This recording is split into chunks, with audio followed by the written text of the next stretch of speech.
तो आप में से कितने लोग हैं जिन्हें पढ़ना आता है, टाइम टेबल बनाना आता है, रिवाइज करना आता है?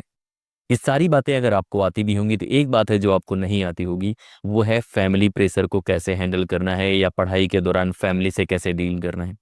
तो दोस्तों आज हम बात करने वाले हैं कि फैमिली प्रेशर को आप कैसे हैंडल करेंगे, उनको कैसे बैलेंस करेंगे और क्या रीज़न होते हैं फैमिली प्रेशर आने के, और कैसे आप बेहतर तरीके से उन चीज़ों को हैंडल कर सकते हैं।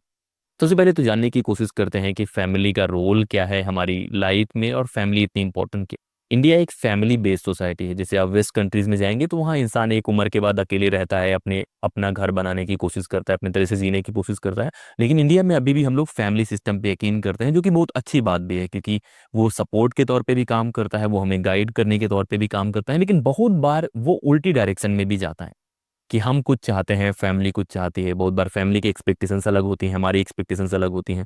बहुत बार फैमिली वालों की रियलिटी अलग होती है, हमारी रियलिटी अलग होती है। तो बहुत सारे फैक्टर्स हैं जिनकी वजह से कॉन्फ्लिक्ट आता है। जो हम करना चाहते हैं, जो फैमिली वाले चाहते हैं, उसके बीच में फ़र्क आता है। उसकी वजह से प्रेशर जनरेट होता है। आप सबकी लाइफ में अलग अलग रीजन होंगे, लेकिन जो मैं कॉमन बातें आपको बताऊंगा, सजेस्ट करूंगा, उनको अगर आप इंप्लीमेंट करते हैं तो जो कॉन्फ्लिक्ट वाली सिचुएशन है उससे आप दूसरी सिचुएशन में आ जाएंगे जहां आप ज़्यादा बेहतर तरीके से पढ़ाई कर पाएंगे। तो अब जानने की कोशिश करते हैं कि रीजन क्या है इस तरह के कॉन्फ्लिक्ट का या इस तरह के प्रेशर का। पहला जो रीजन होता है वो ट्रांस जनरेशनल होता है, कि हमारी जो यंग एज है, हम 30 के हैं, 28 के हैं, 25 के, हम तैयारी कर रहे हैं, और जो हमारे पेरेंट्स होते हैं वो लगभग हमसे 20 साल 25 साल आगे होते हैं या बूढ़े होते हैं, और वो एक अलग जनरेशन से होते हैं। तो उनका सोचने का तरीका, उनका रहने का तरीका, उनको देखने का तरीका, खर्च का तरीका, एक्सपेक्टेशंस वो काफ़ी अलग होती हैं। जैसे उनके लिए जो जॉब बहुत इंपॉर्टेंट हो सकती है, जैसे ब्यूरोक्रेसी के बारे में बात करें, आईएएस आईपीएस के बारे में बातें करें, तो उन्होंने उस पोजीशन को देखा हुआ है, यार यही सबसे अच्छी जॉब होती है। लेकिन आज के जनरेशन में अगर हम लोग यंग लोग हैं, बहुत सारे जो मेरे से भी यंग हैं, वो देखते हैं कि यार सीईओ की जॉब क्या होती है, एंटरप्रेन्योर होना क्या होता है, अपना बिजनेस चलाना क्या होता है। तो एक तो जॉब ओरिएंटेशन को लेके कॉन्फ्लिक्ट आ सकता है, दूसरा पैसे कैसे खर्च होंगे उसको लेके कॉन्फ्लिक्ट आ सकता है, और तीसरा जो सबसे खतरनाक चीज़ है वो है आपकी शादी को लेके या जो पर्सनल रिलेशनशिप है उसमें कितना फैमिली इन्वॉल्व होगी, उन चीज़ों को लेके भी कॉन्फ्लिक्ट आ सकता है। क्योंकि जो आज की जनरेशन है वो बहुत सारी चीज़ें अपने से डिसाइड करती है, जबकि जो पुरानी जनरेशन है उनको लग रहा है कि अब भी उनसे पूछ के या उस तरह से चीज़ें करी जाए। एक और कॉन्फ्लिक्ट का रीजन होता है कि बहुत बार आपके पेरेंट्स ने उतना दुनिया नहीं देख रही होती है जितना आपने देखी है। कि अगर आप नीट की तैयारी कर रहे हैं, आईआईटी की तैयारी कर रहे हैं, यूपीएससी की तैयारी कर रहे हैं, तो आपको पता है कि आपका कंपटीशन किससे है। मतलब भारत के अलग अलग एरिया से जो बेस्ट बच्चे हैं उनके साथ आप कॉम्पीट कर रहे हैं। आपके पेरेंट्स की नज़र में आप ही सबसे तेज इंसान हो, और आप कोई काम करोगे तो तुरंत कर जाओगे। तो आपको रियलिटी पता है कि उस जोन में कैसा कंपटीशन है, कैसी चीज़ें होती हैं, क्या स्किल डिमांड करता है। आपके पेरेंट्स के पास वो जानकारी नहीं है, तब भी उनको अपने बच्चों से लगाव है, उनको अपने बच्चों पे यकीन है, तो उसकी वजह से कॉन्फ्लिक्ट आता है। तो मेजर रीजंस यही है जिनकी वजह से कॉन्फ्लिक्ट आता है, और इनको टैकल करने के भी अलग अलग तरीके हो सकते हैं। सबसे बड़ी बात जो आपको याद रखनी है ये है कि वाकई चीज़ों में आपके पास चॉइस है। कि अगर आप मान लीजिए कोई जॉब नहीं करना चाहते तो वहाँ पे आपके पास चॉइस है कि उस जॉब को आप छोड़ सकते। लेकिन फैमिली के साथ आपके पास चॉइस नहीं है। मतलब फैमिली ऐसी नहीं है कि आप सोचें अच्छा नहीं रहना है तो नहीं रहना है। और फैमिली अच्छा भी होता है। तो फैमिली दो तरह से काम करता है, सपोर्ट के तौर पे भी काम करता है, बहुत बार कंट्रोल के तौर पे भी काम करता है। तो कुछ बातें आपको पता होनी चाहिए कि कैसे इन चीज़ों को ध्यान देना है, कैसे इन चीज़ों को पिक। तो फैमिली एज ए सपोर्ट, जैसे हम दिल्ली में रह रहे हैं तो पेरेंट्स ने हमें बहुत सपोर्ट करा होगा, पैसे में खास तौर पे लोग बहुत सपोर्ट करते हैं, वो अर्न करते हैं, मेहनत करते हैं, हमें यहाँ तक भेजने की कोशिश करते हैं। तो उनके जो सपने हैं और हमारे जो सपने हैं उनको हम आगे ले जाने की कोशिश करते हैं, जिसमें कुछ भी बुरा नहीं है। बहुत बार बच्चे ऐसे बिहेव करने की कोशिश करते हैं कि ये मेरी ज़िंदगी है, मैं ही अपने सपने देखूंगा। तो ठीक है, आपको सपने देखने का हक है, लेकिन जो सपोर्ट उन्होंने करा है, जो उन्होंने सपोर्ट करने की कोशिश करी है, उनकी भी बातें सुनी जानी। और ये मान लेना हर बार कि हम ही सही हैं, ये भी बहुत अथॉरिटेरियन तरीका है। तो आपको अपने ऊपर भी क्रिटिकल तरीके से सोचना चाहिए, अपने एक्शंस के ऊपर भी सोचना चाहिए, और पेरेंट्स के बारे में भी सोचना चाहिए कि भाई उनकी बातें सही हैं कि अपनी बातें सही हैं। तो जब आप क्रिटिकल लेंस लगाएंगे तो आप एनालिटिकल रहेंगे, तो जिद्दी नहीं रहेंगे ना। मान लीजिए मेरे पेरेंट्स की उम्मीद है मेरे से कुछ कि एबीसीडी कोई उम्मीद है, मुझे लगता है मैं उस काम में बेहतर नहीं हूँ, तो मैं दूसरा काम कर सकता हूँ, सोच सकता हूँ उसके बारे में। लेकिन ये बात बताना भी मेरी जिम्मेदारी है ना कि यार मैं इस काम में बेहतर हूँ, ये काम कर सकता हूँ, नहीं कर सकता हूँ। ये सोचना कि मैं इस काम में बेहतर हूँ, मैं यही करूंगा, मुझे कोई फर्क नहीं पड़ता, ये काफी सेल्फिश हो जाता है। जब भी आप फैमिली में रहते हैं आप कम्युनिकेट ज़्यादा बेहतर करना चाहिए, और आपको क्लियर पता होना चाहिए कि कैसे वो सपोर्ट के रूप में काम कर रहे हैं, कहाँ वो कंट्रोल करने की कोशिश कर। तो सपोर्ट जहाँ पे है वहाँ पे आप सपोर्ट लेने की कोशिश करेंगे, आप उनको भी सपोर्ट करने की कोशिश करेंगे। लेकिन जहाँ पे कंट्रोल वाला फैक्टर है, जहाँ पे आपको लगता है कि शायद उनके पास उतनी जानकारी नहीं, वहाँ आप अपने हिसाब से डिसाइड करने की कोशिश कीजिए। और एक बात एकदम क्लियर रखने की कोशिश कीजिए कि रिस्पेक्ट करने में और हर ऑर्डर फॉलो करने में फ़र्क है। हम बहुत लोगों की रिस्पेक्ट करते हैं लेकिन उनकी हर बात नहीं मानते। तो आप उनकी रिस्पेक्ट कीजिए, उनको प्यार कीजिए, उनकी केयर कीजिए, लेकिन हर बात उनकी मानने की ज़रूरत नहीं है। इतिहास में ऐसे बहुत सारे एग्जाम्पल्स हैं जहाँ पे अगर बच्चे अपने पेरेंट्स की हर बात मानते तो इतिहास नहीं बनाते।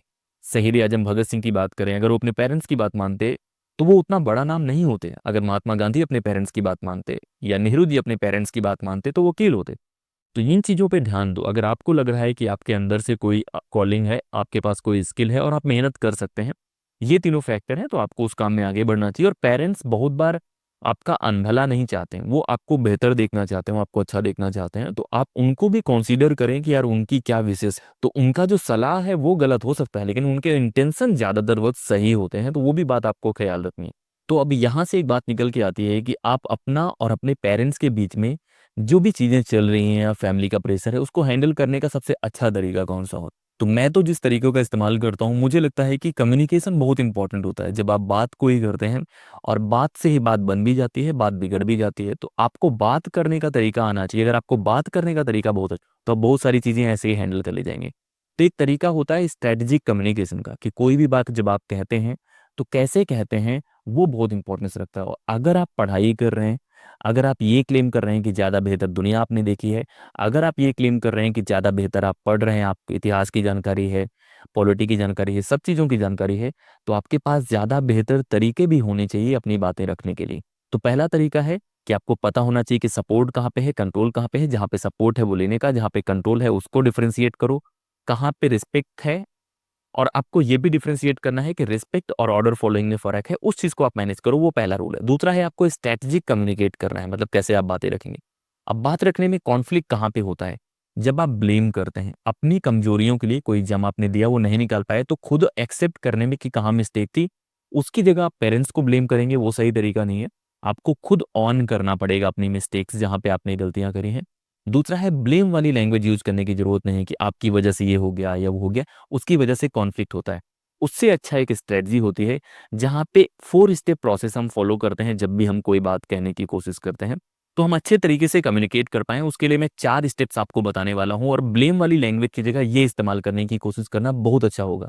उसमें पहला स्टेप होता है ऑब्जर्वेशन का, दूसरा होता है फीलिंग का, तीसरा होता है नीड का, चौथा होता है रिक्वेस्ट। कि जब भी आप पेरेंट्स से, फैमिली से बातें कर रहे होंगे, ये 4 स्टेप करेंगे। ऑब्जर्वेशन ये है कि आपको एक ऐसा पॉइंट बताना है जो आपने देखा है, कि अगर आपको अपने पेरेंट्स को बताना है, पापा को, मम्मी को, कि देखिए पापा मैंने ये चीज़ें देखी हैं, आप इन चीज़ों को कहने की कोशिश कर रहे हैं, आज सिचुएशन ये है।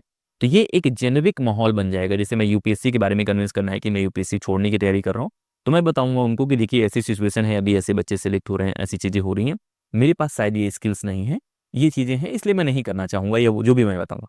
दूसरा मैं फीलिंग बताऊँगा कि देखिए ये चीज़ें एग्जिस्ट कर रही हैं, तो मैं क्या फ़ील कर रहा हूँ, कि मैं फ़ील कर रहा हूँ कि शायद मैं इसकी जगह कोई दूसरा आइडिया ट्राई करूँगा तो वर्क कर सकता है, वो ज़्यादा बेहतर हो सकता है। तो पहले मैं ऑब्जर्वेशन बताऊँगा, फिर मैं अपनी फीलिंग बताऊँगा, फिर मैं अपनी ज़रूरत बताऊँगा कि देखिए ये चीज़ें हैं, तो मुझे ज़रूरत है कि आप थोड़ा-सा पेशेंस रखें, आप थोड़ा-सा भरोसा रखें, और उसके हिसाब से वो करेंगे।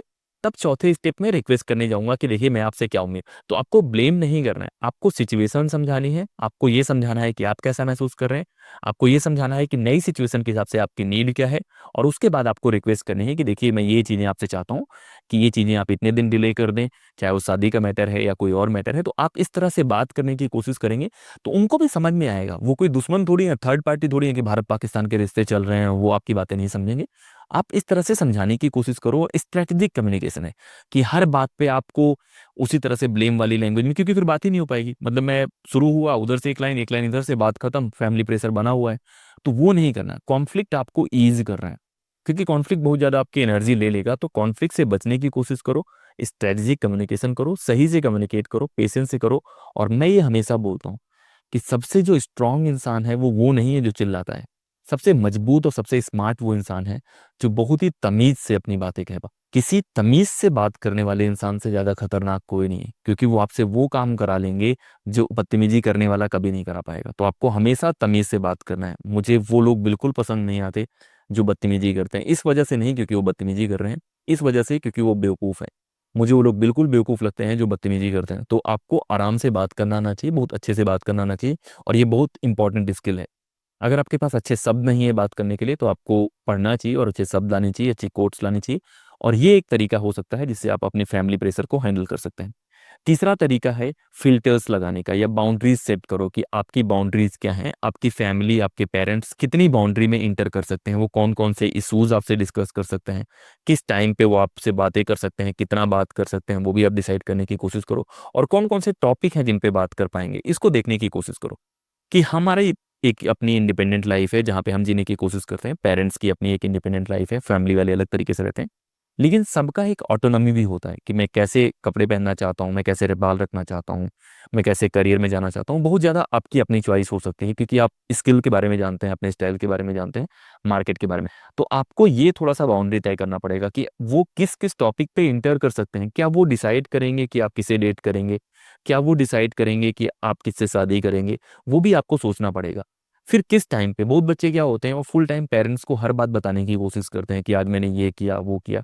इस टॉपिक पे मेरा ये मानना है कि आप पेरेंट्स से ईमानदार रहने की कोशिश करें, उनसे बताने की कोशिश करें, लेकिन हर बात बताने की जरूरत नहीं है। मतलब हर बात पेरेंट्स को क्यों बताने, वो एक अलग एज ग्रुप में है, उनका थिंकिंग प्रोसेस अलग है, तो हम क्यों कॉन्फ्लिक्ट क्रिएट करने की कोशिश कर रहे हैं। हमारी लाइफ में है, हम 18+ हैं, हम बहुत सारी चीजें अपने हिसाब से कर सकते हैं, तो हम उनसे बहुत सारी चीजें हाइड भी कर सकते हैं।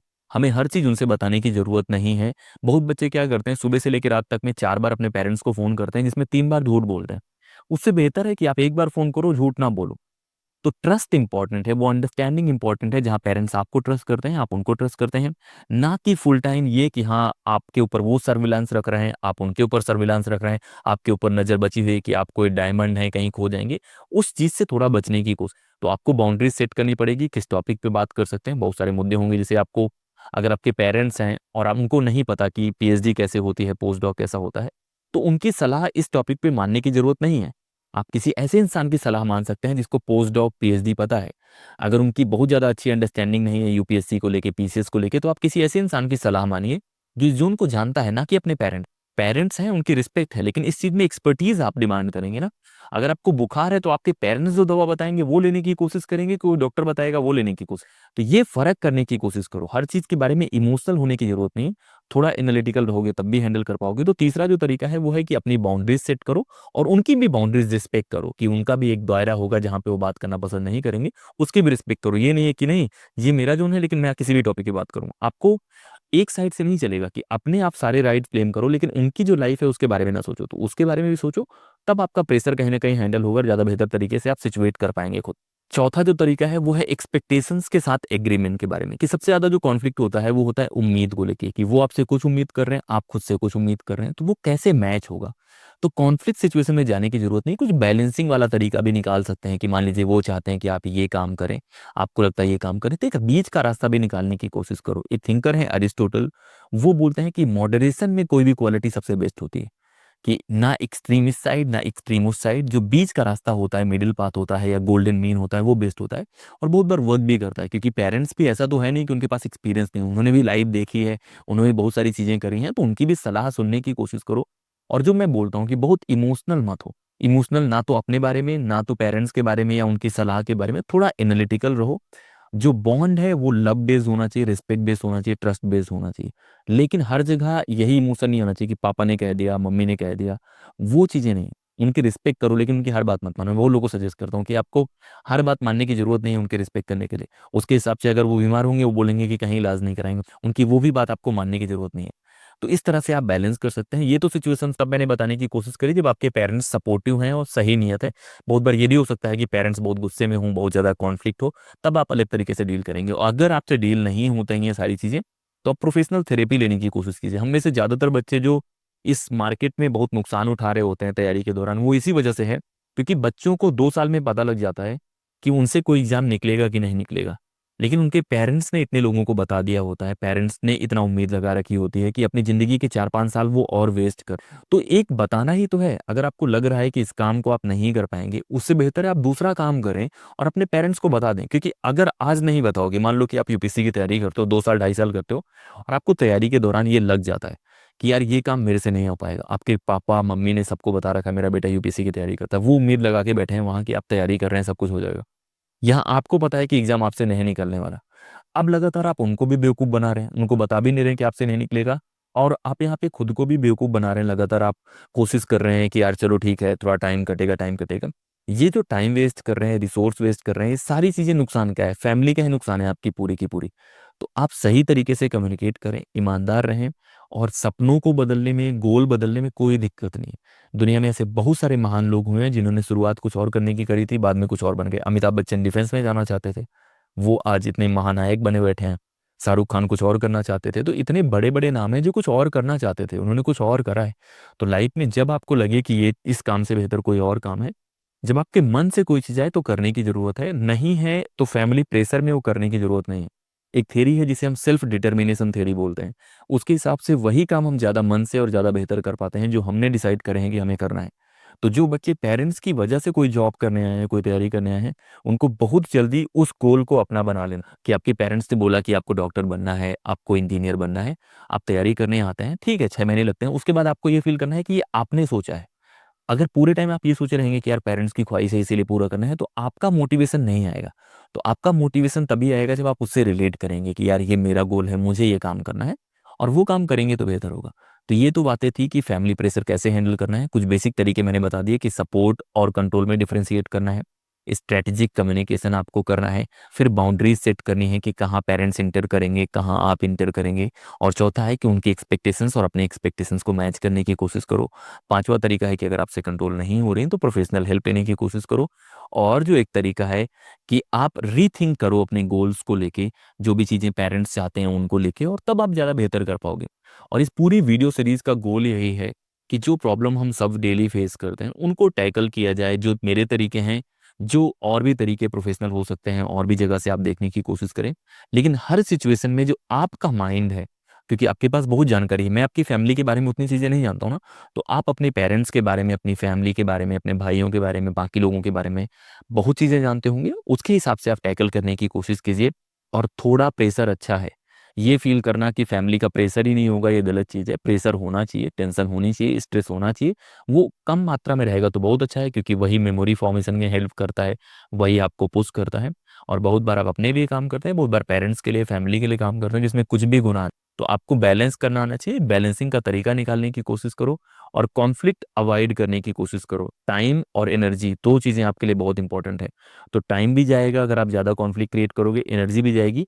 तो कॉन्फ्लिक्ट से बचने की कोशिश करो। एक बार ये फेज़ ओवर हो जाए, पढ़ाई का ओवर हो जाए, उसके बाद कॉन्फ्लिक्ट भी करो, कोई दिक्कत नहीं। लेकिन इन जनरल आपको पढ़ाई के दौरान कॉन्फ्लिक्ट अवॉइड करना चाहिए। मतलब वो मैं सजेस्ट करता हूँ, जितना अच्छे तमीज़ से आप बात करना सीख जाएँगे, जितना अच्छे से बात रखना जान जाएँगे, वही सबसे बेस्ट तरीका है। अच्छे तरीके से बात कहना, अच्छे तरीके से बात रखना, अपनी बातों पे टिके रहना और लोगों को कन्विंस करने की काबिलियत, ये बहुत काम आती है, फैमिली में भी, बाहर भी। इसीलिए मैं एक वीडियो आपको प्रोवाइड करूँगा कि आप बेस्ट तरीके से लोगों को कैसे कन्विंस करते हैं, जो अरिस्टोटल के लॉजिक पे बेस्ड होगा, तो वो भी वीडियो देखने की कोशिश करना और कनेक्ट करने की कोशिश करना। इसी तरह के वीडियोज़ हम लोग लाते रहेंगे, जहाँ पे हम फैमिली के बारे में, स्ट्रेस के बारे में, रिवीजन के बारे में, पढ़ाई के बारे में बातें करते रहेंगे। आपका काम सिर्फ इतना है कि आपको सब्सक्राइब करना है और मेरे साथ टीम में काम करने की वजह से आप लोग को ये बाकी लोगों से शेयर भी करना है, ज़्यादा से ज़्यादा प्रमोट करना है, ताकि वीडियो जल्दी वायरल हो जाए। फिर और भी कंटेंट लाए जाएँगे, चाहे वो पॉलिटी के बारे में हो, लाइफ़ के बारे में हो, और इसी तरह से बातें चलती रहेंगी। तो इस वीडियो में इतना ही, लगातार बने